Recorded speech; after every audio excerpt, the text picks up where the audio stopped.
Peut-être un début de réconciliation au Congo avec la récente élection du principal opposant Bernard Kolela à la tête de la mairie de Brazzaville. Ce compromis politique est certainement l'aboutissement des rencontres entre le président Lissouba et les principaux leaders de l'opposition. Le rappel des faits par un confrère de la télévision congolaise. Le chef de l'État arrive au palais présidentiel.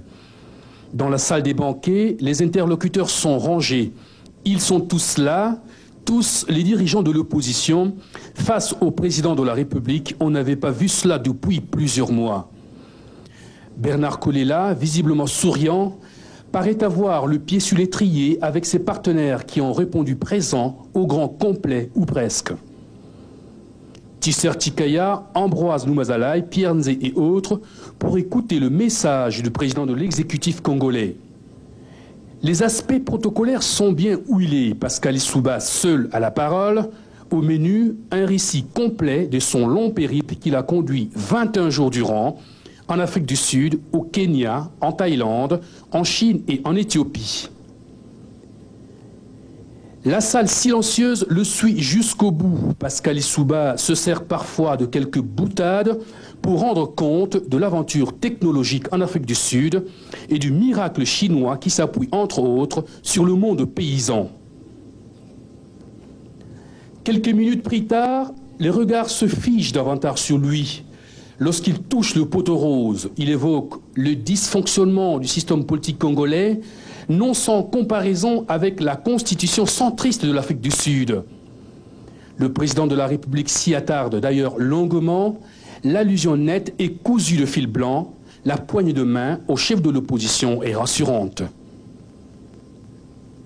Conclusion, il faut relancer le débat au Congo. Le Congo qui a déjà un outil pertinent du partage de pouvoir, la décentralisation. 12 heures, acte deuxième. Le chef de l'État et les dirigeants de l'opposition se retrouvent autour d'un pot d'honneur. L'ambiance est bon enfant et décontractée. Bernard Kolela, Tisser Tikaya et autres, autour de Yombi Opango et Méry Martin au-dessus de tout soupçon, comme dans une banale scène de rue qui ferait rêver les démocrates invétérés. Sur toutes les bouches, un seul mot, la décrispation. Les journalistes sont pris à témoin. 16h15, acte troisième. C'est au tour du collège des partis de la mouvance présidentielle d'être en face de Pascal Lissouba. Même décor, même ambiance, pour suivre le même récit, celui du récent périple présidentiel.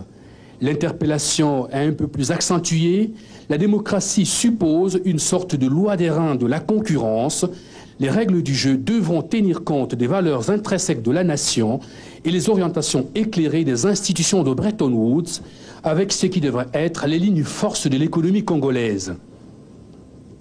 17h30, rideau sur l'événement. Pascal Lissouba aura fait le tour des forces vives de la nation lorsqu'il aura reçu la société civile. Les impressions sont très bonnes. Je crois que nous, Congolais, nous devrions, n'est-ce pas,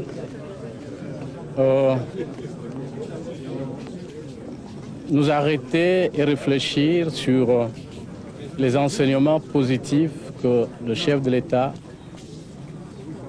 nous a exposés tout à l'heure. Nous pensons que notre culture n'est pas plus basse, n'est pas en dessous de la culture sud-africaine. Nous avons chez nous des traditions sociales et morales, donc de ressources capables de nous propulser à ce degré de communion sociale. Je vous remercie beaucoup.